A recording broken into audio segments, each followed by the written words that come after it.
president says his forces have liberated dozens of settlements this week from Russian occupation. Japan, South Korea and the US say they'll strengthen defences in response to North Korea's missile launch. 10 people are feared dead in the Indian Himalayas after a group of mountaineers were hit by an avalanche. And Angelina Jolie's accused ex-husband Brad Pitt of drunkenly attacking her and their children on a flight in claims he denies. That's the latest feature story news. Ollie Barrett reporting.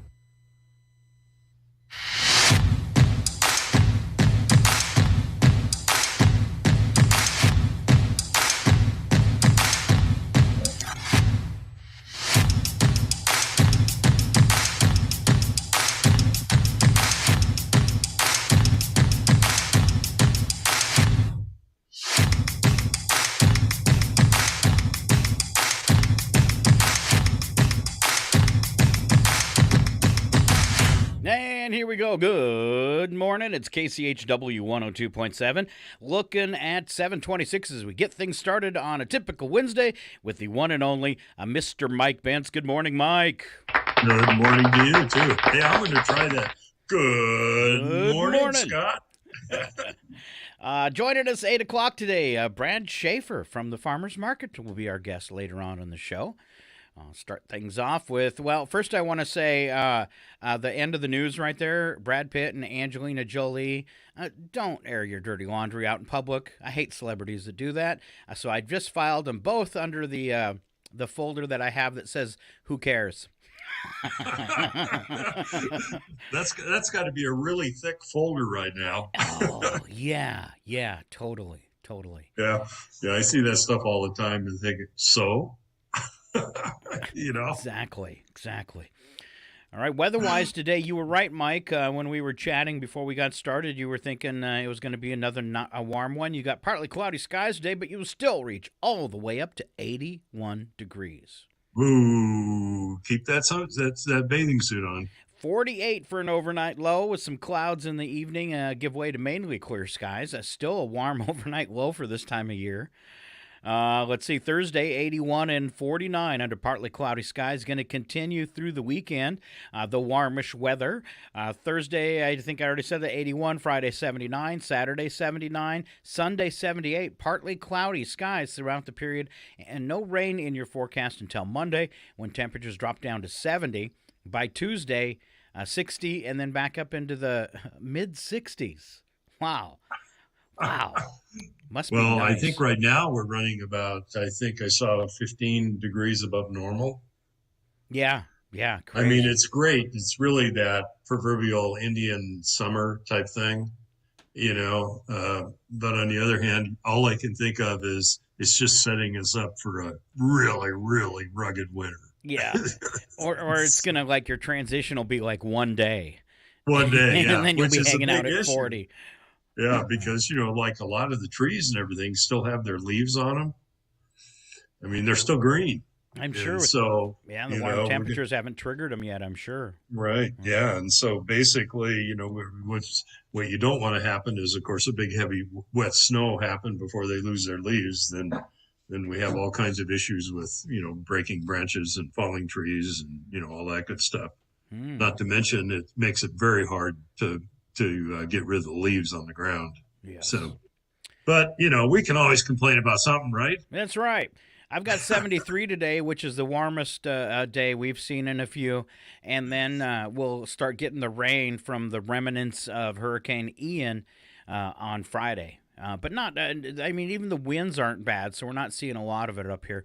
68, I think, is the temperature and a 50% chance of rain for Friday, but not too bad.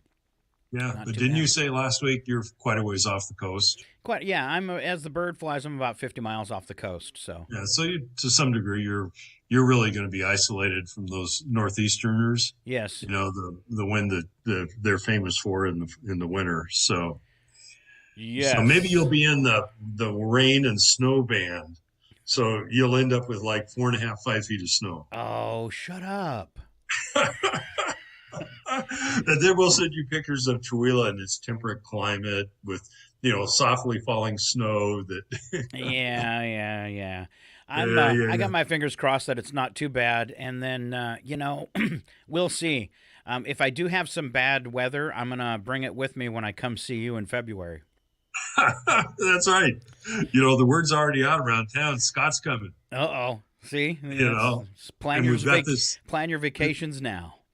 That's right.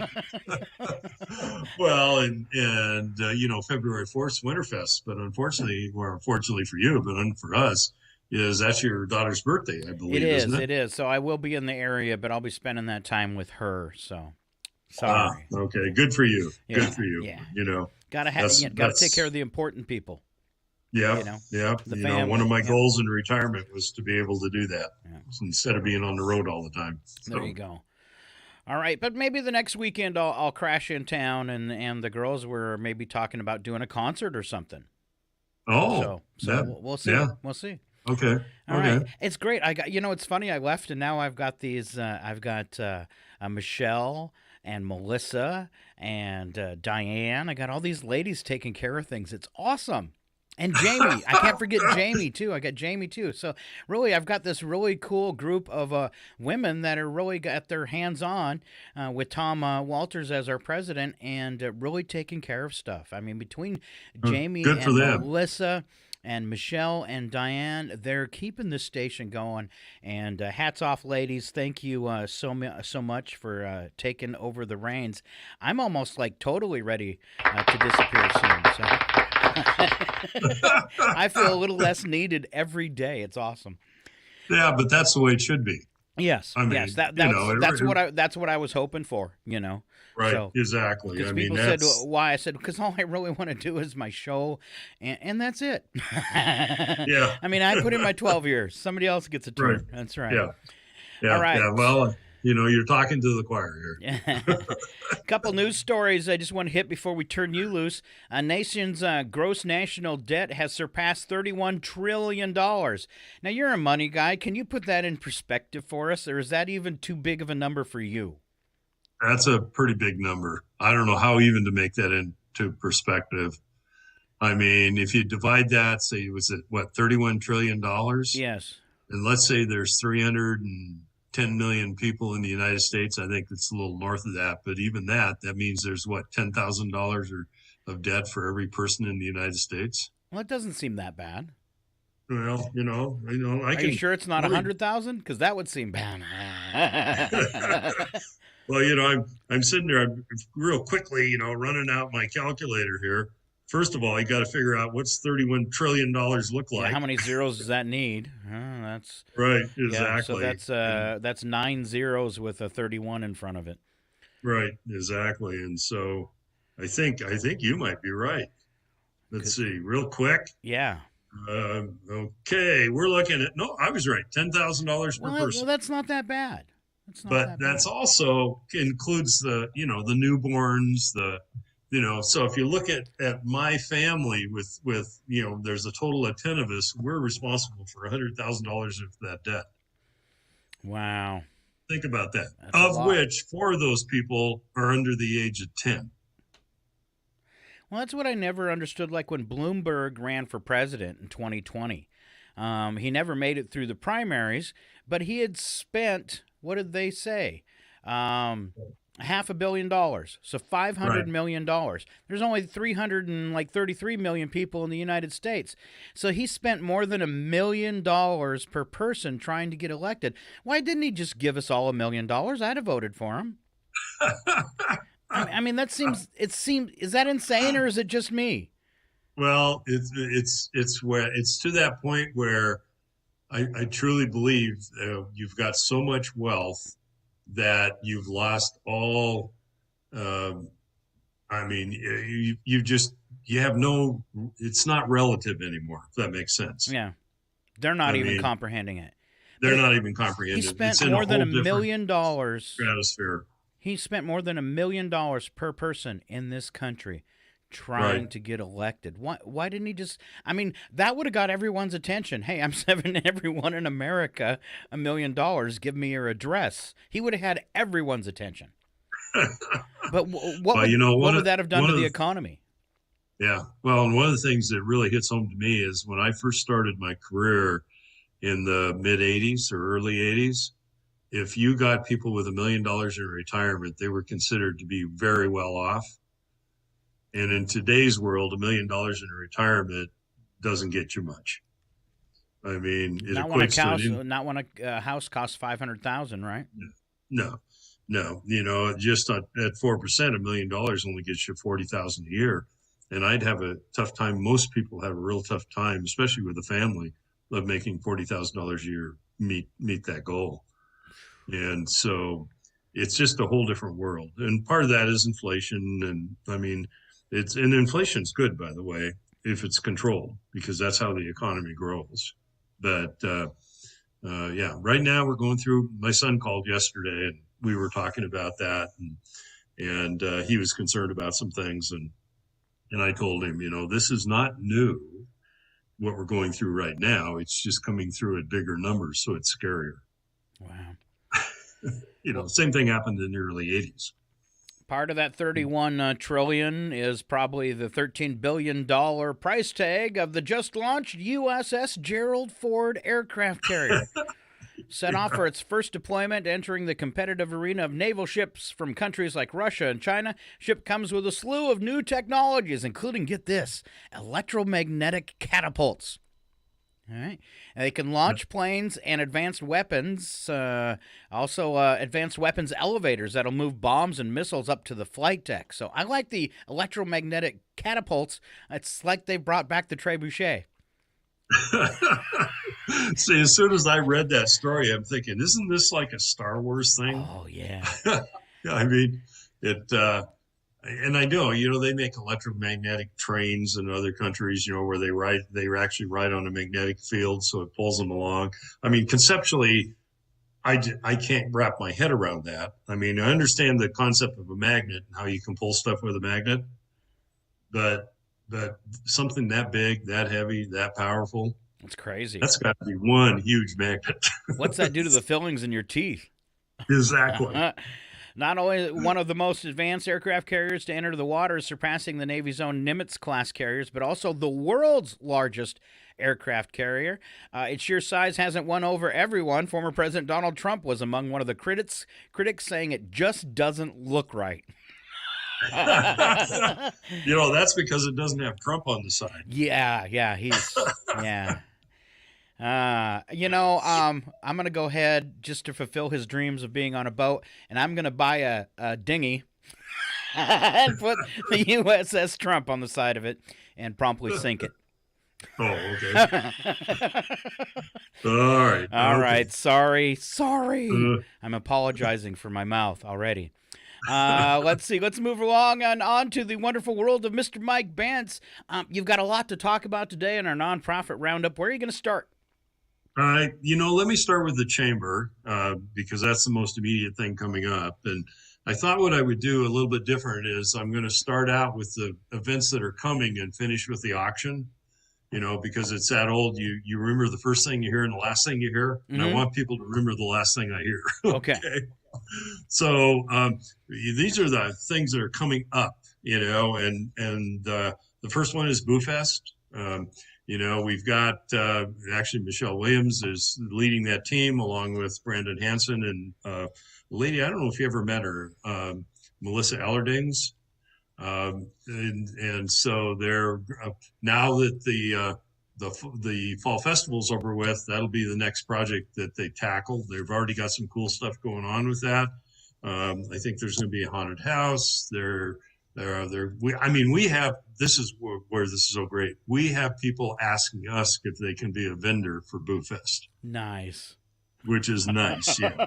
So, yeah, we're starting to do the promotional stuff through Facebook. You'll start seeing some articles in the Independent. Starting, next week, we'll start talking about some stuff on KCHW because, last year we had over 800 people attend that. And it's only from 3:30 to 5:30 in the afternoon on October 28th. Okay. And so mark that in your calendars. It's a family-friendly event. I do know that they're going to still have the SETI's Garden Center. You can bring your carved pumpkin. They're not going to have a pumpkin carving contest, but you can bring your carved pumpkin, and put it into a competition at various ages to win prizes. And there'll be a best adult costume prize. There's going to be a best kid costume prize. It's really is a fun event. And then not right after that, at the end of November, on Saturday, November 26th, it's Small Business Saturday. Okay. That's an event that's nationwide, that's been celebrated for probably 20 years now. And it's to recognize and support your local small business. And, somebody asked me a question the other day, and I pointed out that when you have a small business in your community, a couple of things happen. First of all, for every dollar you spend in that small business, that is almost tripled. It's a multiplying effect. The employee gets paid, that employee sends it somewhere else, and blah, blah, blah, from that standpoint. And I love this quote. When's the last time a big box store or e-commerce sponsored your kids' sports team? That's right.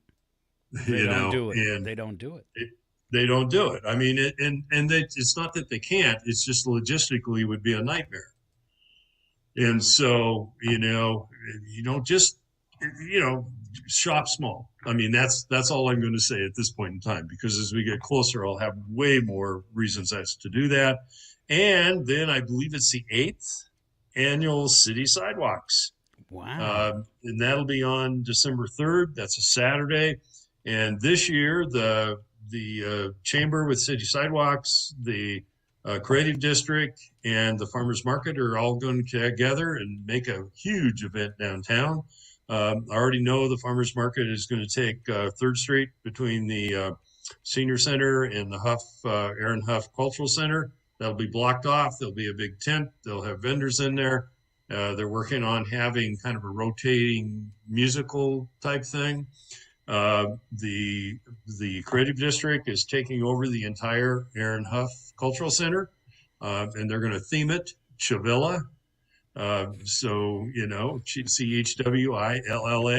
and there'll be more coming on that. I saw some of the mock-ups last night and some of the things they're doing, and it'll be a really, really fun event for both kids and adults alike. And then the City Sidewalks people are doing their usual great job of, they'll have the carolers and the cider and the s'mores and all those good things. So those are 3 events coming up. So when people say there's nothing to do in Chewelah, they're not looking. They're not looking. And all this stuff is we were talking before we got on the show. All this stuff is advertised or talked about in the Independent and on Facebook pages for all of those organizations, plus some others, through website, on KCHW. I mean, it's kind of like, okay, what more can you do? Signage, they're looking at doing signage along 395 to remind people. I mean, there's just a lot of stuff out there that people become aware.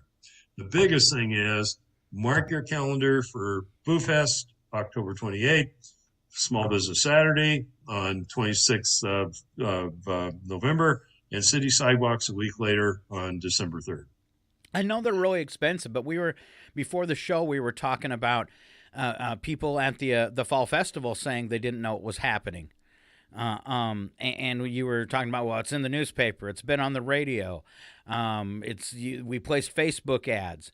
Maybe, and I don't know, I know they're expensive, but is that something maybe the chamber could do? Or have you guys ever talked about having a digital reader board as you come into town that we, I know they're incredibly expensive, but that we could update, via computer? Right. Yeah. And actually they have been for several years now. The problem is funding. The last thing I think, the quote that they gave me for a grant program that I was involved in, and that was like 4 years ago now, was somewhere between $40,000 and $45,000. Wow, that's huge. Yeah, it's huge. And then you got to have a place to put it. I mean, that's the other side of that, And then when you start looking at it, I know of at least one grant program where they restrict what can be on there, or I mean, it's not as easy as just saying, hey, go write a check and put it up. I mean, even if the money was there to write the check, logistically, you still have to, get power to it. You got to get a permission from a landowner because the WashDOT will not allow that on their right of ways. I mean, so it's not, it's always been looked at and worked on. It's just how do you solve that puzzle, if that makes sense? Sure. And if you look at reader boards, there's not a lot of them once you get into rural America. And the big reason is for that. I mean, so it's on their list, and I don't think it'll ever go off their list. It's just a question of finding the funding and then the location alongside that. So, all right. Plus, where are you going to put it? I mean, 395 is the logical place, but then somebody complain they still didn't see it.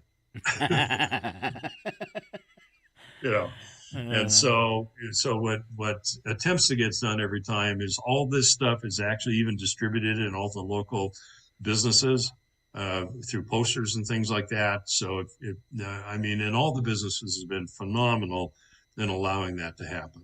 Right. And so it kind of does the same thing if you're in town at all, if that makes sense. Okay. I mean, library, post office, cities, I could go on and on and on. Sure. So don't get me going on that, Scott. All right, keep moving. Okay. All right. Well, at last but not least, by any means, is the chamber auction is coming up on October 8th, which is this Saturday. And I talked to Fiona yesterday, and she wanted me to emphasize a couple of things. First of all, there are some dinner tickets still available. They're $40. You get to choose between chicken or prime rib. The caterer we've used in the past is the caterer we have now. It's phenomenal. I can talk from the voice of experience. It's well worth the $40. And they're available at what I call the usual suspects. You can get them at Acres United, you can get them at Valley Drug, you can get them at the Independent, or of course you can get those at the chamber office auction itself. And then the raffle. It's guaranteed to be in excess of $1,500. The tickets are $10 a piece. And this is kind of bragging, I think, but I know you can win because I won. But it's a lot easier to win if you enter. So, and those tickets are available at Acres, Valley Drug, and the Independent. And you can enter into that up until I believe Friday night, because they'll do the raffle drawing at the auction, and you don't need to be present to win. In fact, we're going to talk a little bit at the end of what I'm talking about the fall festival, and I think at the beginning I was working that, and people were buying raffle tickets during the fall festival. So It's a great opportunity. And all the gift cards and stuff are fairly localized. They'll be chamber bucks, so you can have some flexibility in where you want to go ahead and use the dollars.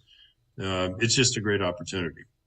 And we have the auction itself. There's the silent auction on the front end, so the doors are open at 4:30. The silent auction ends when the dinner starts, which is around 6 o'clock.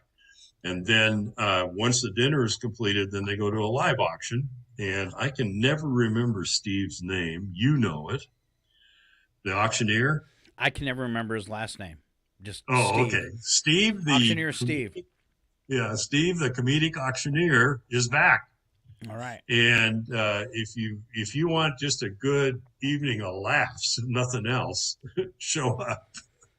And by the way, you don't have to buy a dinner ticket to be involved in the auction. You can show up around 6:30 or so, and you can get a auction card. You can register, and you can enjoy a couple glasses of wine and sit there and go through the auction itself. Bid to your heart's content.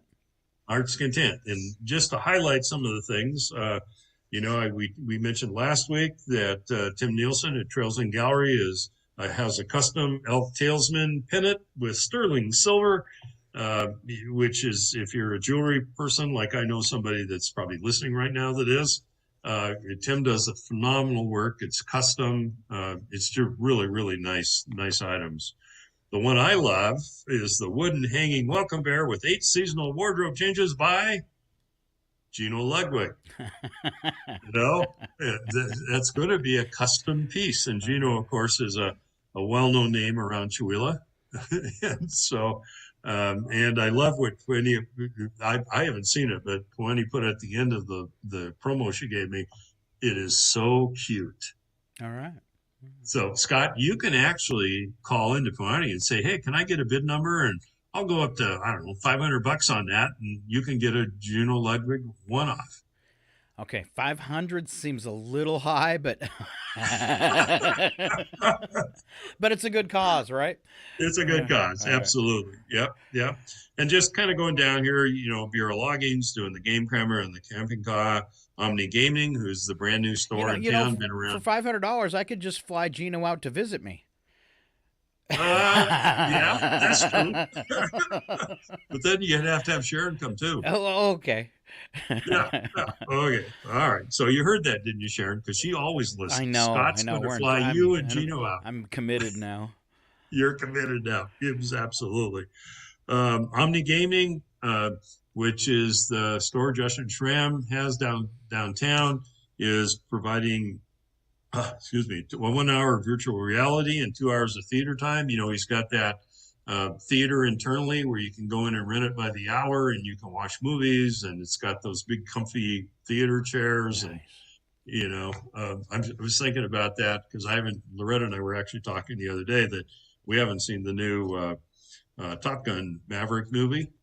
And now that it's fairly available, we're thinking, boy, that would be a cool place to go do it instead of driving all the way into Spokane. There you go. And you can, bring in your own beverages and snacks, or he's got great snacks there. It's a great opportunity to go to the movies and go downtown Chihuahua and go with your favorite friends. There you go. That type of thing. They've got the Chihuahua Golf and Country Club is the one whole season pass. KCHW 102.7 has got a sponsorship available for 30 days. And as you point out, that's a win-win. It helps two nonprofits at the same time. It does. It does. And so we've got God-Fearing Brothers who are doing the 2 nights at the Coeur d'Alene Resort and the $100 dining credit. So, Scott, when you come here in February, you can ask one of your ex-girlfriends to go out for a nice weekend. Okay. Okay? Uh-huh. All right. Okay. In Hanson He's Logging, got really Richmond bad Logging. ideas today. I'm just full of good ideas today. What do you mean? I'm on my 3rd cup of coffee. I guess. And so Hanson Logging, Richmond Logging have several log truck loads of firewood. Those are all a very popular item. Chihuahua Center for the Arts, and this one I love. You'll get tickets to 10 different plays throughout the season. One of the things that personally I know that if I think about it, I normally don't go, but if I have the tickets ahead of time, then I always go. So this is a great opportunity to take care of that. Piwani wanted me to specifically talk about the hard to get and hard to find and limited edition 49-degree Bonanza chairlift that's being developed into a swing. And it's being done by Ewan's Fabrication, Shadow Code Custom, and Westoff Welding. And I found this out yesterday. This is hot off the press. It's being designed where you can take it apart in the wintertime and store it. Oh, that'll keep it in good condition, right? Yeah, it'll keep it in good condition. Yeah, that's cool. In fact, once I found that out yesterday, I'm thinking, man, because the Creative District's got a couple of those that 49 Degrees has donated, and I'm thinking that might be a good idea because ours will be downtown, but, in the wintertime, they might get a little bit used. Sure. So, and I just the idea of engineering this where you can take it apart and store it is worth the price of admission. That type of thing. All right, buddy. I'm going to keep you moving because we're coming up on Brad joining us here. So. Oh, it might have been, man, I guess it is Yeah, you're 7:55. a little long-winded in your descriptions there, buddy. Okay. All right. Okay. Okay. Well, I got 5 minutes to do 30 minutes worth of stuff. Okay. All right. Creative District. Thursday, the Washington State Arts Commission's videographers are going to be here to do a videography on the Creative District for Chewelah. And so, that's been a long time coming, and now it's going to be real. And so Chewelah will get their name and lights in a variety of different places. First Thursday is coming up this Thursday. There's 5 galleries this time because it's the beginning of the quarter. So Westhoff or WEI building has got Gary Roach in there with wood carvings. Tonight is the artist talk at the brewery. And so it's a great time to go down and have a cold brew and listen. And Gary Roach is actually the featured artist tonight. And then the Creative District has their monthly gathering of artists that everybody's invited to. The creatives, all kinds of creatives are invited to. And that's going to be on the 20th at the Spotlight Gallery in the Aaron Huff Cultural Center. Golf course, just remind people, the golf course is closing on the 23rd of October. That's the latest close since I've lived here. And the weather is cooperating. The course is in beautiful condition, and it's twilight rates all day, every day. So there's a pretty good discount to come up and play a round of golf. Okay. And the Rusty Putter will be going to seasonal hours on the 28th of October.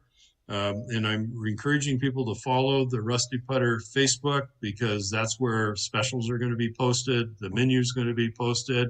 And Sean told me actually just this weekend when I ran into him, it's time to book your holiday parties now because there's a limited number of times available. And if you're willing to have a holiday party during the week when the Rusty Putter is closed, they'll do a little bit of discounting if it's the appropriate size where it makes sense to bring in the employees. And it'll be really a private function at that point in time. Okay. So, and just to throw the number out there, 509-935-6807. And you can talk to Brittany, Sean, or Jason, and they'll get you lined up. And then I want to talk about the Fall Festival, but I think we'll tie that in with Brad. Okay. Since he was involved in it and has some comments. And then I know he's got some exciting things to talk about with Farmers Market as they wind up the year. Okay. So when we come back, we'll cover kind of a recap of the Fall Festival, and we'll talk with Brad Schaefer from the Chewelah Farmers Market as they get ready to wrap up their season 2. Couple other events. Now, you talked about the Chamber in depth, but don't forget it is the 8th. It's just in a few days. Right. On that same day in the morning, from 10 to noon, you have the Colville Valley Animal Sanctuary Shot Clinic is going on. And then Debbie has sent in a couple times notifications for the Hands Across Nations auction, but she has forgotten to put the date on the calendar. Do you know what date it was? I think it's the 15th. All right, so it is then next Saturday we'll have another fundraising auction for Hands Across Nations in Uganda. All right. Okay, so I wanted to give them a plug too in the events, and then we've already covered Boo Fest, and Haunted House starts on the 22nd, which is kind of cool.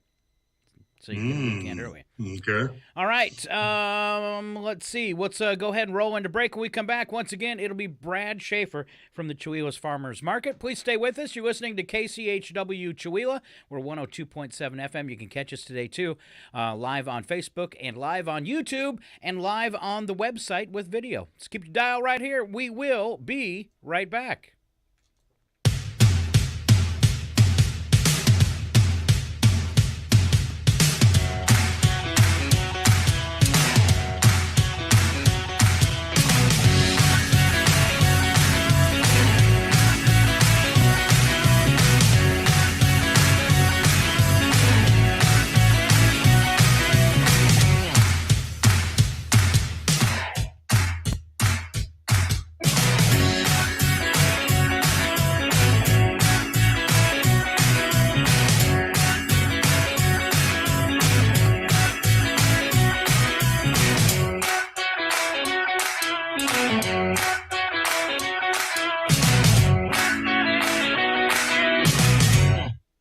The time is exactly 8 o'clock.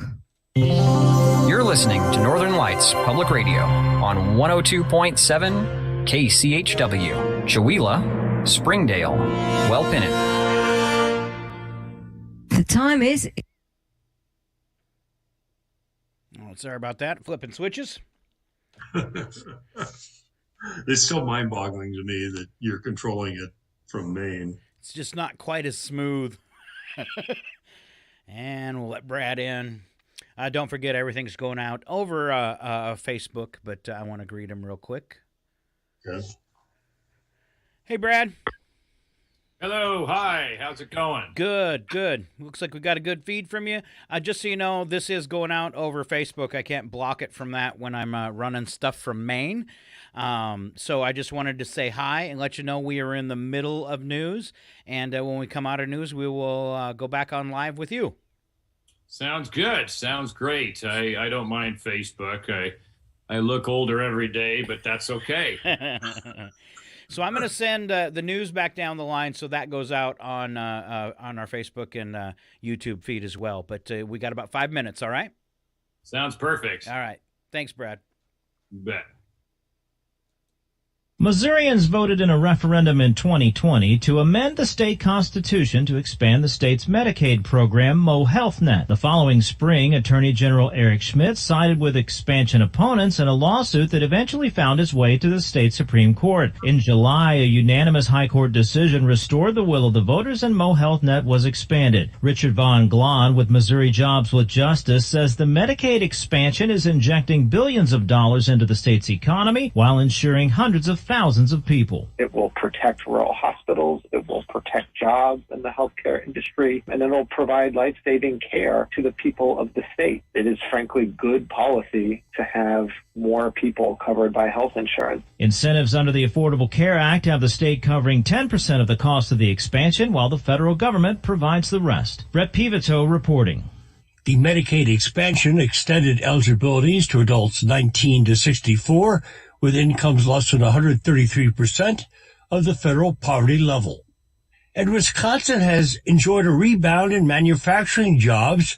Business owners and advocates hope policies they deem effective are prioritized to keep the momentum in place. The state's chief economist says manufacturing jobs could soon exceed pre-pandemic levels as the region attracts interest from the sector after some down periods.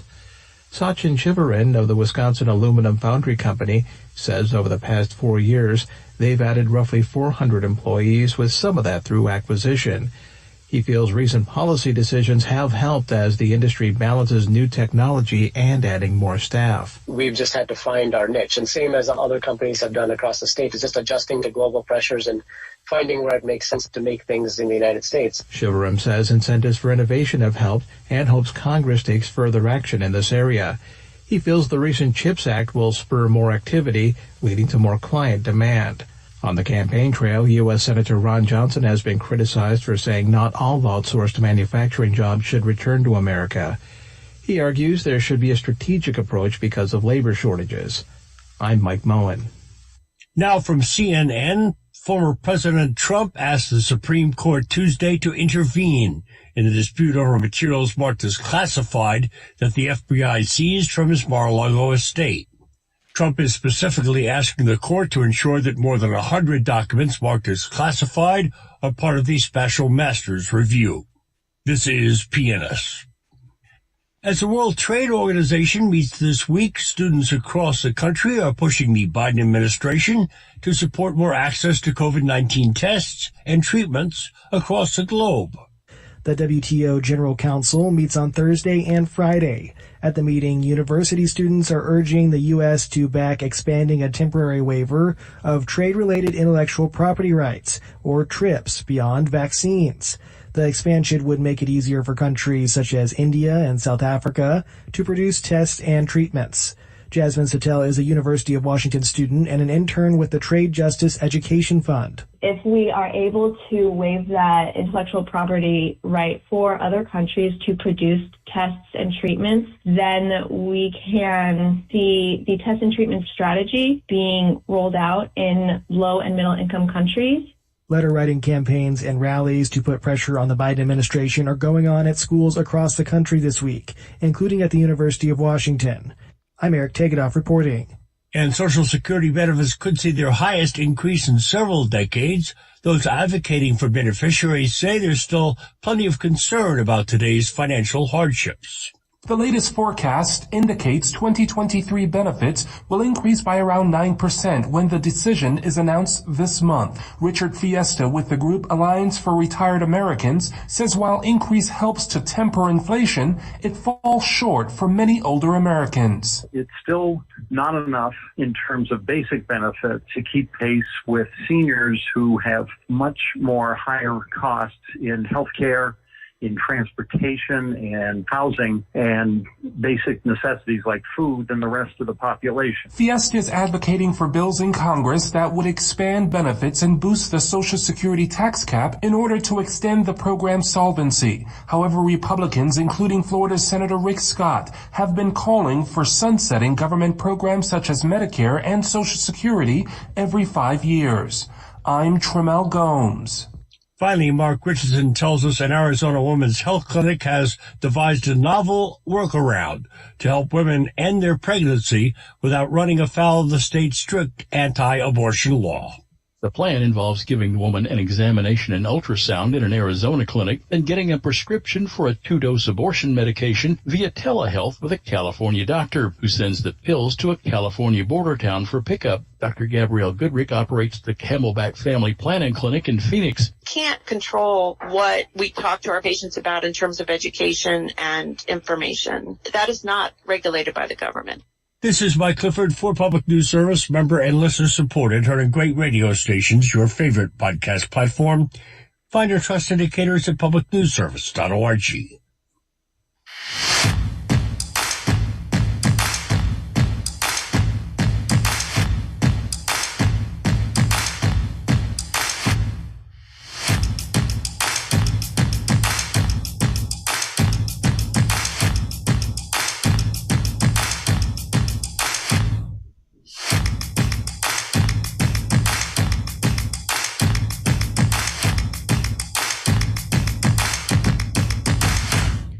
We're back. It's KCHW 102.7. Thanks for staying with us.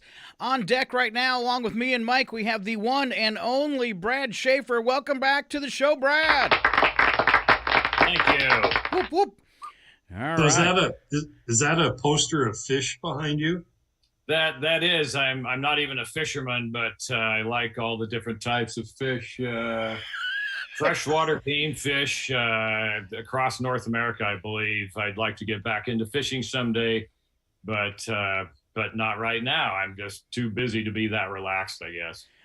I shouldn't laugh because I think the last time I went fishing, I was like 16 years old. I've totally forgotten. I don't even think I could clean a fish. Yeah, I live right here on Waste Lake, and so it's ridiculous that I don't go fishing. I just left a job that I had for a year at a couple local resorts here on the lake, and so I was able to rub shoulders with a lot of different fishermen, and I frankly, if you want some fishing advice for Waits Lake, I'm the guy to come to at this point, although I don't know a lot about lures or flies or anything like that. I've spent about off and on over the years around probably about 25 years living in or around Chewelah and never learned how to ski. So That's crazy. That's crazy. What were you doing with all your time, Scott? Snowmobiling. Okay. It started when I was a kid. I'd like all my friends were going skiing, and I'd go to my dad. And when I was a kid, they owned what's now the Chewelah Motel. Used to be the 49er in the campground back there. And I'd go to Dad, and I'd say, "Dad, can I have some money and go skiing with my friends?" And he'd hand me a $5, and I'd say, "Dad, this isn't enough." And he'd say, "It's enough for a tank of gas in the snowmobile." So that's I never got to learn how to ski because Dad just kept giving me $5 bills for gas for the snowmobile. So, but it worked out. It worked out. All Yeah. right. Yeah, Well, that's a skill set you used going up to the tower in the wintertime Yeah. and going up to your property at Kettle Falls. So for those that aren't familiar with Mr. Brad Schaefer, Brad, you are like the chief executive officer of our farmers market, aren't you? Or the president? I like calling myself the market operations manager, and I do all the bookkeeping for it also. But very involved and try to make it run as smoothly as possible with as little annoyance to our board of directors as possible. But hopefully I know when to bring them in for some of the larger decision making. But they give me a pretty free hand, I think, based upon some of the success that we've had at the market, and as vibrant and happy as it seems to be at the moment. So hopefully I can keep that trend continuing in the following years. So I'm thinking you need to get a name tag that says Brad Schaefer, Mom, Market Observation Manager. I like that. I never thought of that acronym. Yeah. So we're going to talk about... I don't know. That just jumped in my brain. We're going to talk about the Fall Festival and stuff, but before we get into that, I just kind of, as we're coming to the end of the season, do you have some highlights that are in your head of this year and where the market's at? I know you had a ton more vendors this year. Yeah, it was a very successful year, and the market operates on something of a bell curve, and the high point of that curve was July and August. Early September has been pretty successful too. We broke a lot of records as far as number of sales and number of people that have been coming through. I think it's based upon some of our advertising and some of the anecdotal conversations that we have at the market. We are starting to draw from a larger and larger pool of people. Again, always appreciate the support of the Chewelah community and those close in, those who make it a weekly ritual to come down to the market for their fresh fruits and vegetables and all sorts of interesting crafts. But more and more people are coming up from Spokane, Loon Lake, Colville, coming from areas all around us to experience what we feel is a really nice environment there by Chewelah Creek in the park. And so if you are out there and you haven't experienced the market, make sure that you catch one of the last two markets that we have. We have a market this Friday and then one on the 14th, which is, I'd like to call out or shout out that it's our annual pumpkin bowling contest, where you grab a squash of your choice, the rounder probably the better, and knock down some pins and win some wonderful prizes from our vendors at the market. So come on down. It's as far as what you'll find there now, people have been dropping out. There's COVID is still making its presence known here and there amongst our vendors. The farmers probably is where we've experienced the most attrition, just because those who specialize in things like lettuces and berries, they are struggling now to meet the demand as far as inventory, and so have left us for the year. But we still have plenty of farmers there, and lots of squash, apples, lots of good stuff. I know Stranger Creek Farm has been bringing in lots of grapes and still has a lot of blackberries left. I bought a big pile of the grapes and been eating on them all week long. So come on down. There's still plenty of stuff to grab and to eat down there. And it's been a good year. Good year. And then the week after this, pumpkin bowling. Yeah. Pumpkin bowling. Well, and I was there last weekend, I believe. And what impressed me was almost everything is local. The vendors themselves, a lot of craftsmen, artisans on the non-food side, I guess. It's almost like, to plug the creative district, it's kind of like taking the creatives of the creative district that do hands-on type things, and they're visiting the farmers market. Yeah.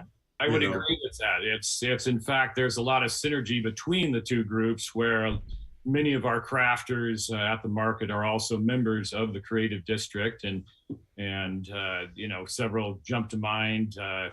Red with her ceramics, and Danny with the chainsaw wood carving that she does. A lot of synergy between the two. And in fact, if you look up what's known as roots guidelines, then you'll see that in fact that's a requirement of the farmers market, is that things have to be produced locally, and for the craftspeople they have to be produced with your own hands. And there's some reseller items that meet the roots guidelines. But yeah, everything has to be grown within a certain distance of the market or crafted by hand by yourself as an artisan. Well, and you've got quite of a foodie presence too. I mean, yeah, and that, I guess I hadn't been down there in about a month, and I was surprised at the number of businesses you have in there where you can drop by and get something to eat. Yeah, we've had, in fact, last Friday, we had a new food truck come in from Spokane. They specialize in Cuban food. Unfortunately, that was one of our COVID attritions this week. I hope they make it back for the last market, because I had what they called it, the Cubano, which was a kind of a pressed panini-like sandwich. They also offer tacos and their Cuban coffee, which I grew to love when I lived up on Queen Anne in Seattle. There was a cafe at the top called Cafe Diablo that was a Cuban cafe, and they made this Cuban coffee, which is they take sugar. The very first thing they do is take sugar and caramelize it in the bottom of the cup, and then they add espresso on top of that, and it's quite delicious. It hits the sweet tooth also, and also provides a lot of caffeine. Is that the one you stir with a cigar? Sure, if you want. Not a lit cigar. We had several people walk up to the food truck and ask if they had cigars, but just take a shot, right? That's right. So now, are you guys participating in the Christmas celebration this year with some of your vendors? Yes, that's while I have the soapbox, there's a couple of things I wanted to plug, and certainly the Christmas market on December 3rd is one of them.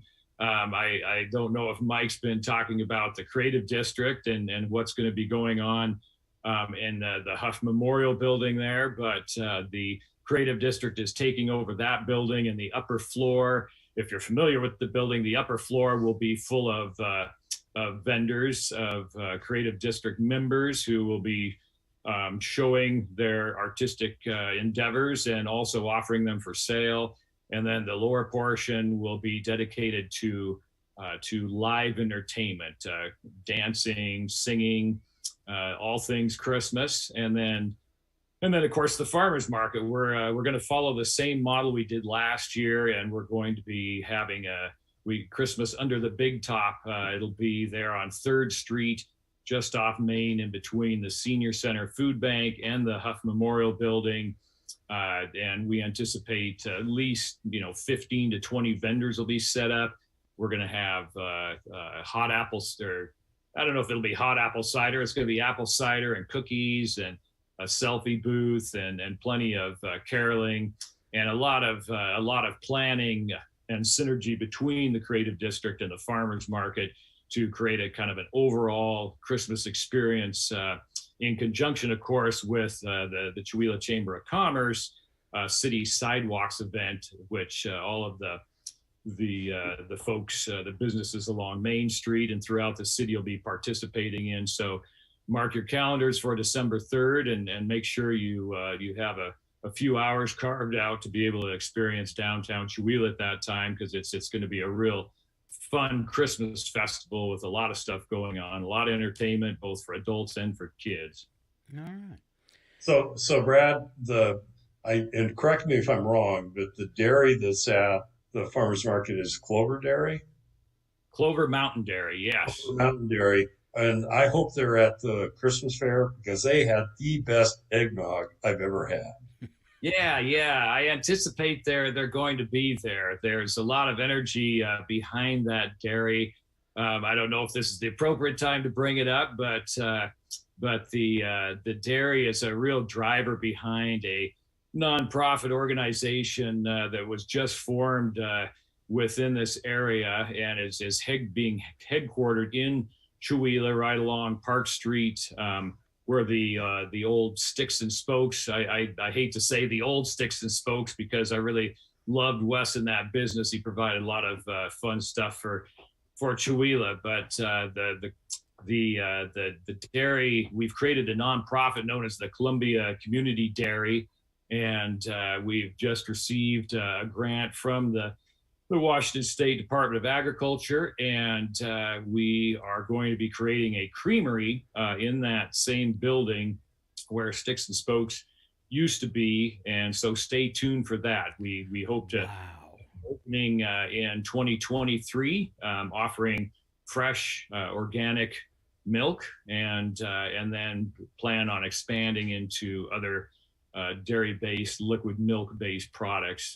But a lot of work going to be going on over the next year to get that up and actually established as a brick and mortar business in Chewelah. But it's exciting. So yes, the eggnog should be there at the Christmas fair, and I'm looking forward to a couple of bottles of that myself. Years and years ago, there was a creamery in Chewelah. So it was gone by the time I was a kid.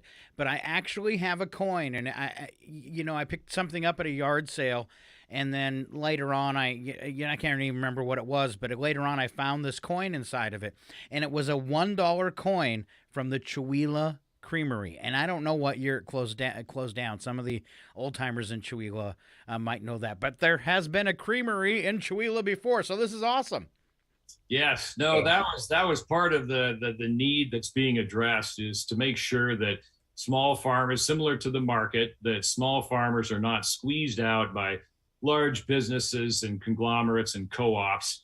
At one point there was definitely a creamery in Chewelah, and it's where, I'm trying to think, Randy's Auto, I think there was a creamery there. There's actually been one or two, three. I wish Stacy from Clover Mountain was on, because he knows all the historical details. But at one point, one factoid I do know, in 1963, there were close to 300 small dairies within the Chewelah and Colville valleys, and we're down to, I think, 8. We had 9, but I think one just closed up as far as actually producing liquid milk for public consumption. So we're down to 8 dairies from close to 300. So Washington State recognized the need, and we here in the Valley have certainly recognized the need to support small local dairies. That it's a tough business, and so we want to make sure we do what we can to support them. So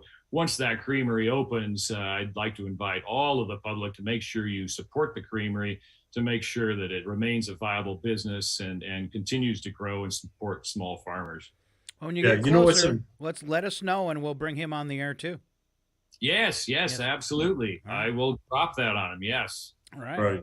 Go ahead, yeah, Mike. See, and all what gets me is the synergy that's been happening in Chewelah in the last 3-4 years. I mean, and a lot of it really revolves around the farmers market. The farmers market effectively proved that rural America can survive, and they can survive with localized type of products and services, and so what, to me, the creative districts is an offshoot of that. The new dairy or the creamery will be an offshoot of that. The farmers market is obviously growing bounds year after year. There's more that are utilizing that park.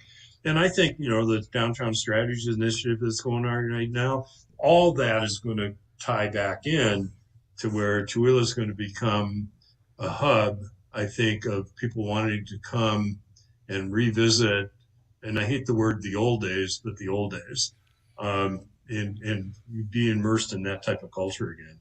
And you're a big part of it, Mom.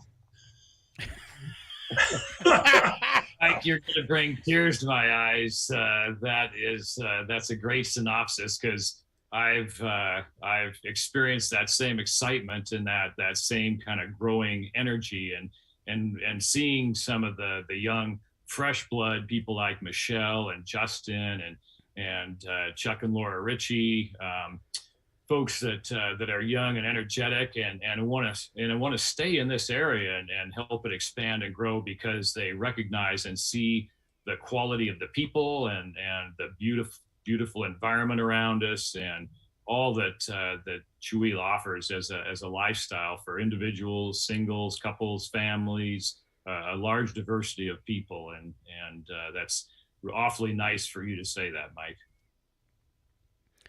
All right, Mike. So, go ahead.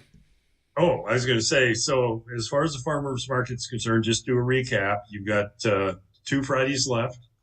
Yep. They still have plenty to offer. Oh yes, yeah, there's plenty. And the one of the events of the year is next Friday, pumpkin bowling. Yes, we're excited about that. I love getting on my soapbox and being able to announce that. So. All right, Mike, you had some kind of wanted to wrap up today with and get some input from Brad, too, on the Fall Festival. So why don't you kind of take that over? I did. And well, first of all, I think we need to get a huge shout out to Michelle Williams and Justin Schramm. They really ran that operation. They had a tremendous amount of volunteer help, but that wouldn't have happened if you wouldn't have had somebody kind of in charge, making sure it happened. It ended up being for them probably 24 hours a day for the last 5 days, making sure it works. So we need to give a huge shout out to them. I know Michelle is pulling out her hair. Yeah, I've got a call with her after the show to go over some other things. And I loved her when I said, "You're not going to be on tomorrow?" And she goes, "I need a week." I bet she does. It's tough doing big events like that. Well, and she's got the responsibility of the radio show. Of course, she's got a family, and she's, going to school, and she had the Fall Festival, and if you've been involved in putting an event together at all, the last couple of days it's sleeplessness because, you just don't know how it's going to come out, especially in an inaugural event where the blueprint is being developed as you do it. And I really want the public to understand that an event like the Fall Festival normally would take 6 to 9 months to put together. And this was done in basically 8 to 9 weeks. And they had, every week there was a meeting and responsibilities were handed out. The phenomenal volunteer corps of Chewelah stepped up across all lines and filled in where it needed to be filled in. And frankly, the event happened. And so one of the things I was telling Scott before we got started is I was at the beginning of it, and then I had to leave, but Brad was there all day and into the evening partying, from what I understand.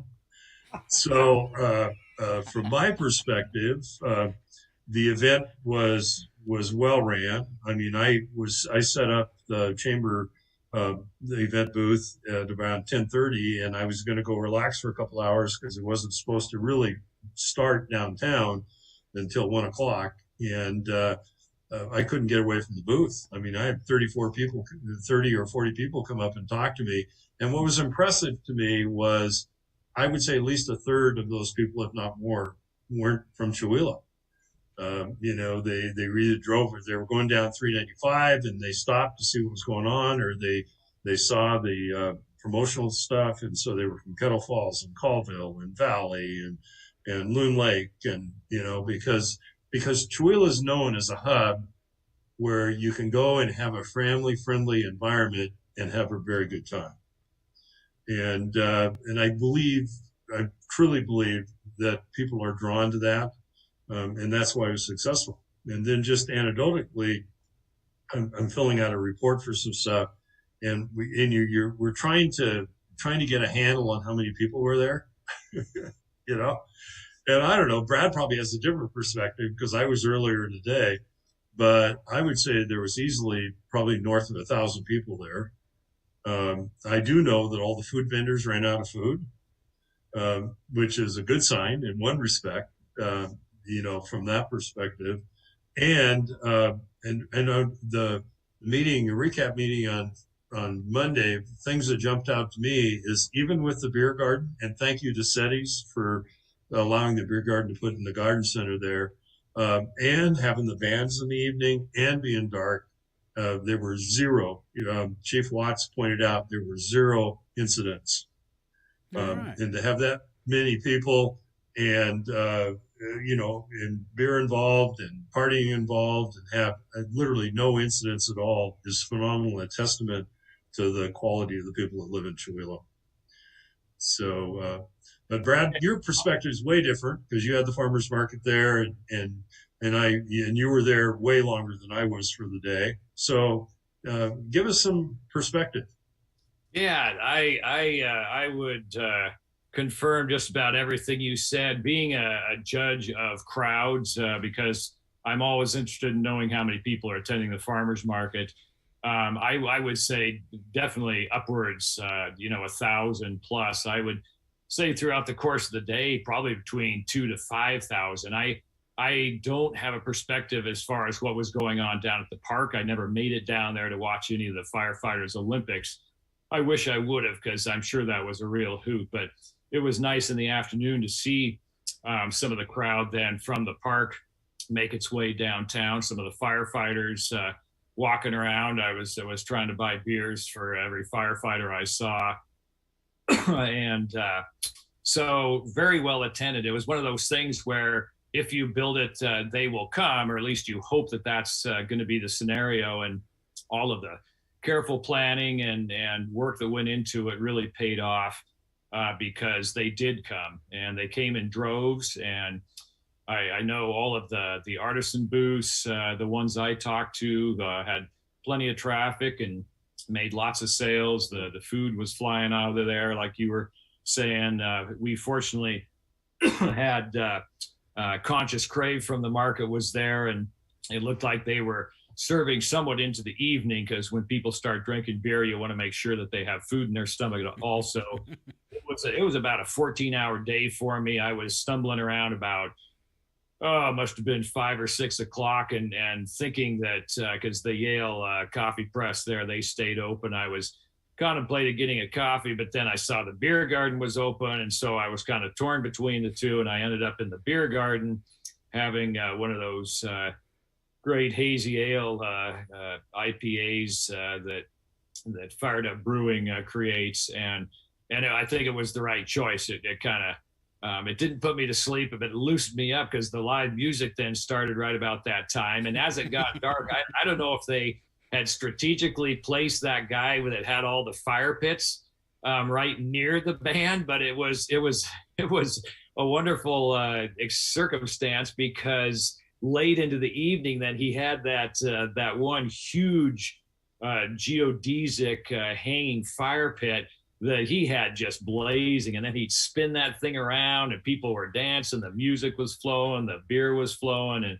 Michelle did plan that. That was a plan, was to have him having the fires everywhere so people could stay warm when it got cool in the evening and stuff. So nice. And he also had hot dogs that he was offering for free, and all the makings for s'mores. So one of my market volunteers, he's like 12 or 13, and he was kind of hungry, and I said, well, hey, get a hot dog here. And so yeah, he threw a hot dog on a stick, and I stood there next to him with a marshmallow on my stick and said, Mason, do you ever think you'd be standing in the middle of Main Street in Chihuahua roasting a hot dog? It was just a lot of fun, a great success, and kudos to everyone. And as Mike called out, Justin and Michelle, they really took kind of the laboring oar and the organizing and herding all the cats, and they did an amazing job. And I know that if we do have the 6 to 9 month lead time that these events usually take, that'll even be more buttoned up. And I anticipate that we're going to continue with the fall festival for early October, and look forward to many years of having lots of fun. Yeah, and exactly the design behind that is to replace Chautauqua basically with 4 to 6 events throughout the year. And it's not only easily more easy is probably not the best word to use, but it's more handleable, and you're not exposed to only one event. And you hit a crowd of 4,000 or 5,000. That's a lot better crowd than a crowd of 25,000. as far as being able to handle it and keep that small town atmosphere. And the thing that jumped out at me too was Michelle told me that there were over 60 vendors, and 100% of those vendors were local. And they were curated by and large. They're going to tighten the curation up a little bit next year too. So they made sure that if Constant Crave was there, it was Constant Crave. It wasn't somebody going to Costco buying a bunch of stuff and remarketing it, that type of thing. And I think that's a huge testament to the message that's being sent about what Chewelah is and will be going into the future. You guys, you might need to adjust those numbers though, because look at it. So official start time at 1. What time did it wrap up after the last band? Around 10? Yeah. Brad? Okay, so you've got a 9-hour span there. Most people will only come to an event for 2 to 3 hours because their feet are tired. And then they're going to move on. Maybe they come back later or something. But you guys might need to double your numbers, because look at that time span. And if you're looking around going, oh, there looks like there's 1,000 people here every time you stick your head out of your booth, that crowd is like radio listeners. They're rolling over. You know, so you guys might have had a lot more people than you're giving yourselves credit for. It's one of those things that in the meeting on Monday, it was asked, you know, how do we measure that? And it's funny because I think Justin brought up that he does a lot of events because of his toy business and stuff like that. And he says one of the ways they actually measure events is the porta potty usage. Yes. So we're not going to go there. This is a family-friendly show too, but it makes sense if you think about it, you know. But I want to emphasize that not only Michelle and Justin did a phenomenal job, and that it is impossible to say thank you, I guess, strong enough there. But the public stepped up and made it a great event. And when Chief Watts made the comment that, you know, there was no security, there's only the 2 local policemen kind of walking around, you know, through the event, and to have 0 issues on an event like that, that's just unheard of. I mean, absolutely unheard of. And then also on the Wildland Firefighters Olympics, the last number I heard on Monday was the Good Citizens of Chewelah raised over $3,200, and they're still counting for their foundation.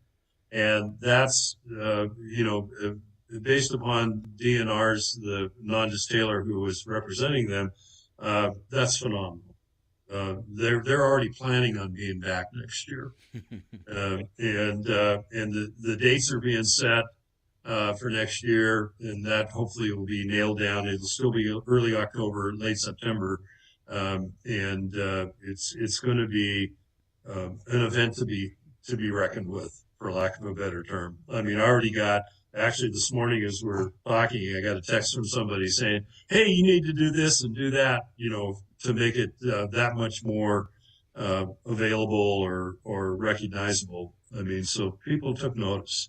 And I'm really looking forward to the Independent this week, because I know that Cat Brooks was there taking pictures, among other people, and see what the write-up was for the day. And I mean, I don't know, proud, I guess, is probably the best word of the community and what they put together. And I know the mayor and the city administrator are very excited about continuing the program going forward.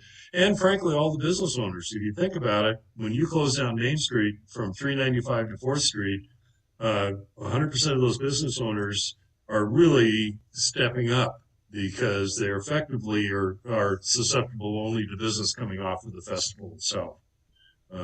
And a big thank you, I think, to Paul and Jessica Setti, because they really took control of that the 4th Avenue intersection there, where the beer garden was, and they provided the power for the tent and the bands and all that stuff too. I'm sure it was a bonus for downtown businesses on a Saturday. Have you seen our downtown on a typical Saturday? There's not a lot of people down there. Well, especially in the evening. It's kind of like somebody made a comment to me the other day. Chihuahua really does have a life after 7 p.m. and that's a struggle for a whole lot of different reasons. But but it's kind of like the Washington Arts Commission. The videographers are going to be here tomorrow. They're showing up this evening, and I'm working through the production schedule with them. And they said, well, we got to get there and go get dinner because it looks to me like everybody closes by 8:00. So, but that's a factor of we got to get the people downtown. I mean, that's really what that is. It has nothing to do with the businesses wanting to close it. So, anyway, but Brad's report I think was equally as exciting as mine, and like I say, there were very, very, very few critiques, and the critiques that we heard were easily handleable. And Michelle and Justin are the right people in the right seats on the right bus. So, all right. Thank you guys so much for kind of a recap of that. It was really it made me homesick just because we were doing live broadcasting too. And I talked about it before, but I was really homesick through the whole thing. But it was trippy to talk to people downtown in the KCHW tent and have them broadcast by calling a Zoom number on the East Coast, pumping them into my studio here, bringing it back into the studio remotely in Chihuahua, and then up to the tower and out to the people.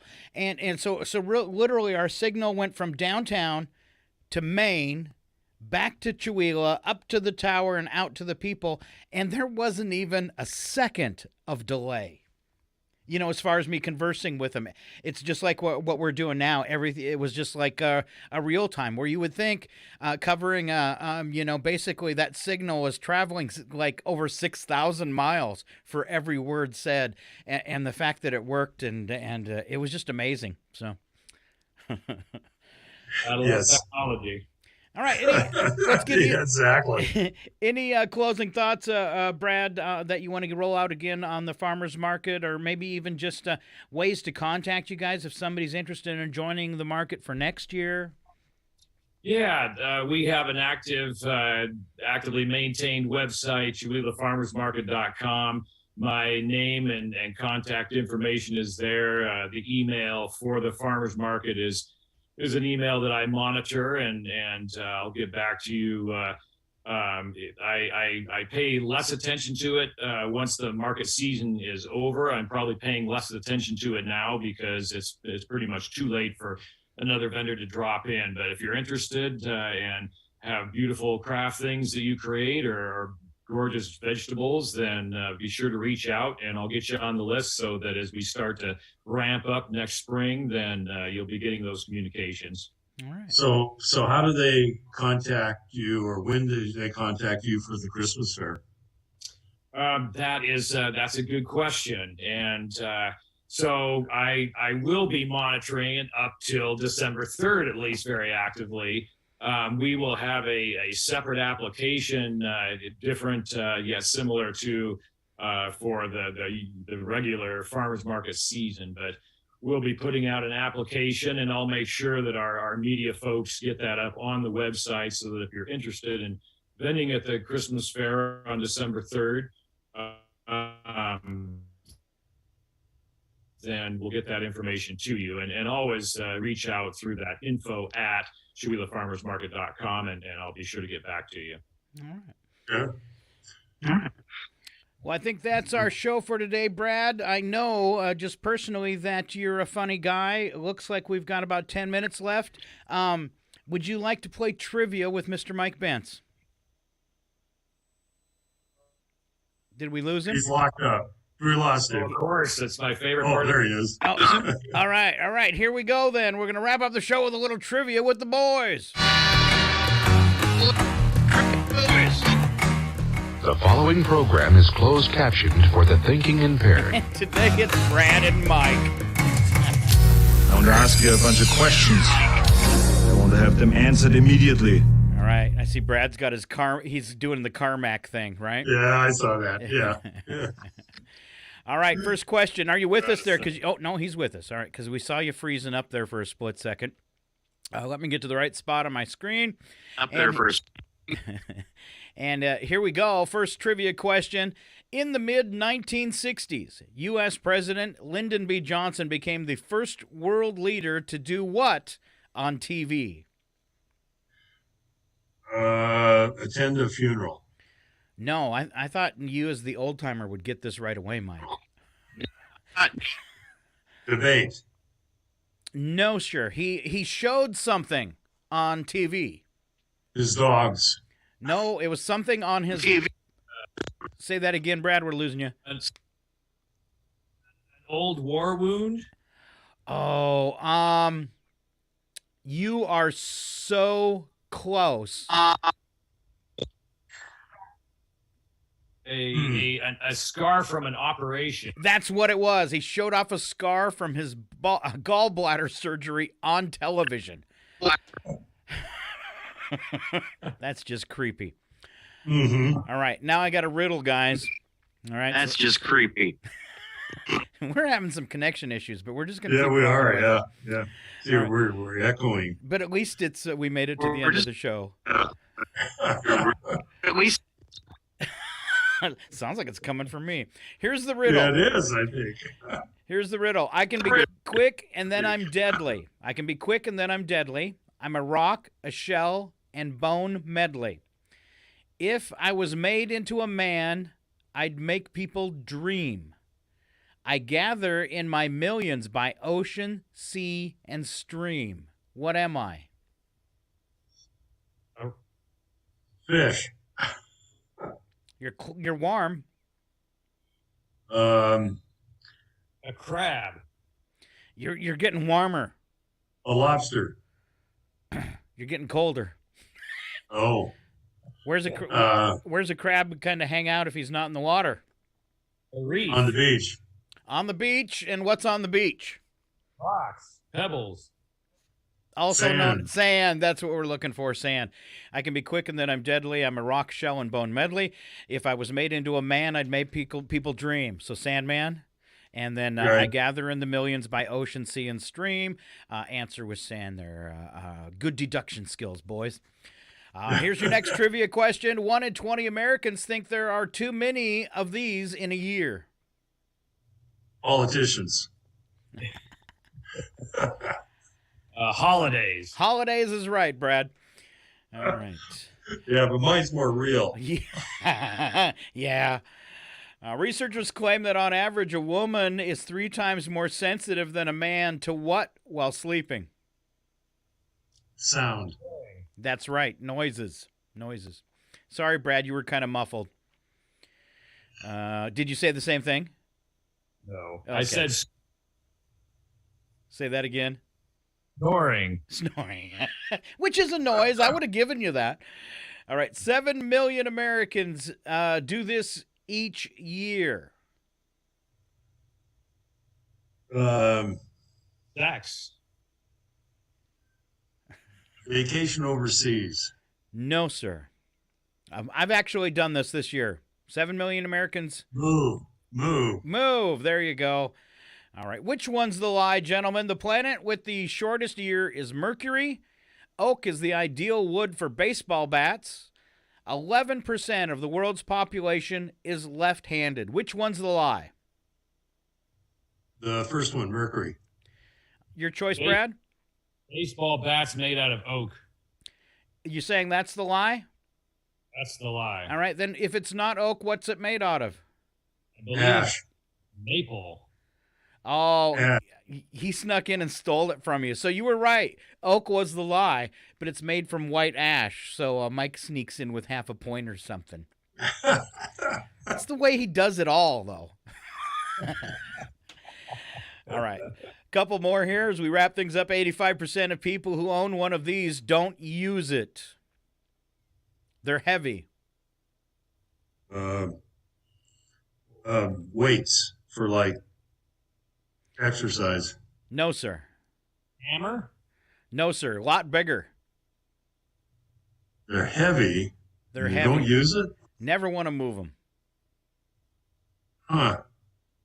Worst thing ever to move. Oh, Ouch. a piano. Piano, Brad Schaefer. There you go. Look at that. Ooh.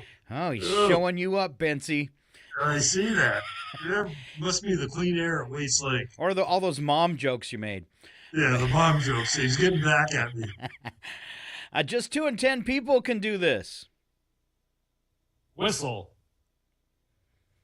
You're on the right track. Sing in tune. Curl their Keep going. curl their tongue. You guys are right. It has something to do with the mouth. You were warm. Only 2 in 10 Can do this. curl their tongue. Just 2 in 10 people have learned to do this. Huh. I wish Well, it's not whistle. You said it wasn't singing. But it does have to do with your mouth.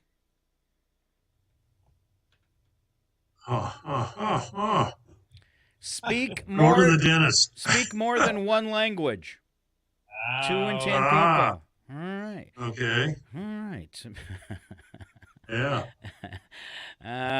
Let's see here. I demand to know where you're getting these. Well, the 1990 Erie County Fair in Pennsylvania featured a cow made from 67,000 of these. It's a candy. Taffy. What year?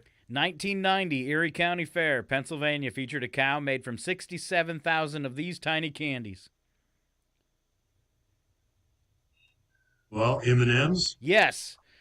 All right, another easy one. 90% of U.S. supply of this is grown within a 90-mile radius of Peoria, Illinois. It's very, very Corn. timely. Corn. Yeah. Corn. Nope. Pumpkins. Pumpkins. There you go. The first male in this profession started in 1922. The first female in this profession started in 1930. Name the profession. Chippendales. 1922. No? I don't think so. Oh.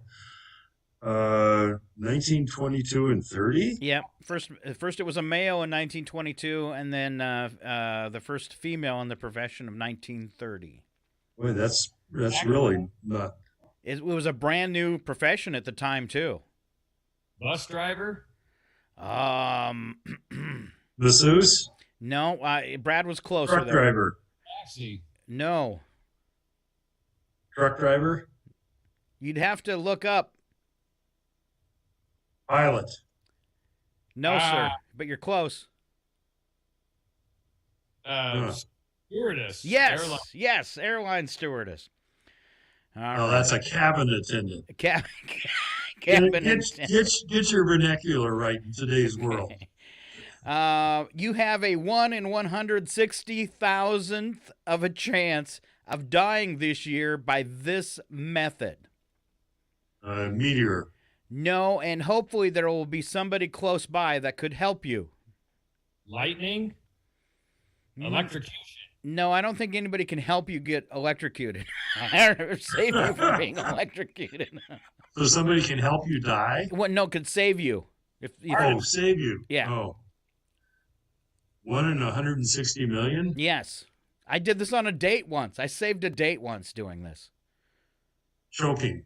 Yes, there you go, Mr. Bentz. All right. And then I just wanted to wrap up with a few of these. Signs that Brad Schaefer and Mike Bentz are too old to trick or treat. Excuse me, made me choke. Maybe I'm too old to trick or treat too. All right. First reason you guys are too old to trick or treat, you get winded from knocking on the door. You ask for high fiber, low fat candy. Mike, you got a bad knee. When someone drops a candy bar in your bag, you lose your balance and fall over. Brad, when you open the door and yell trick or, you can't remember the rest.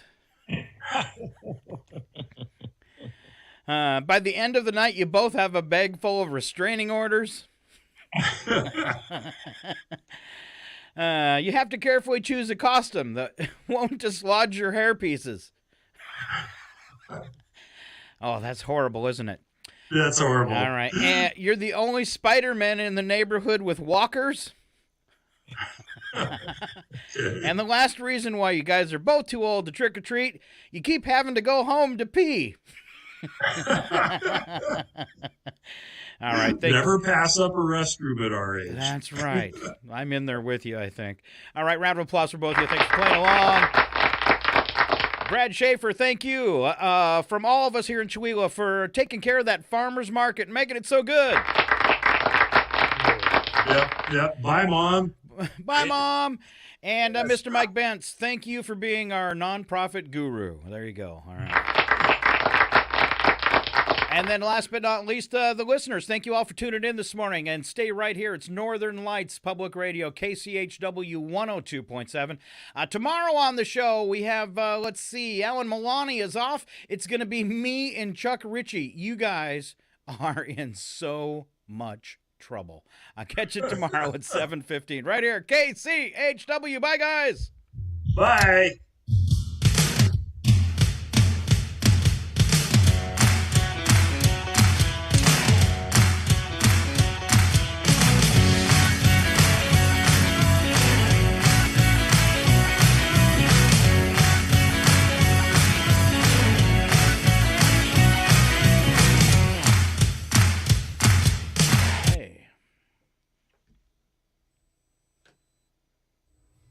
Hello? Hello. What are you doing here? Were your ears ringing? Can you hear me? I can. Can you hear me? I think I muted the speaker. Hold on. Now you can hear me. All right. We're not going out over the air, are we? Hold on a minute.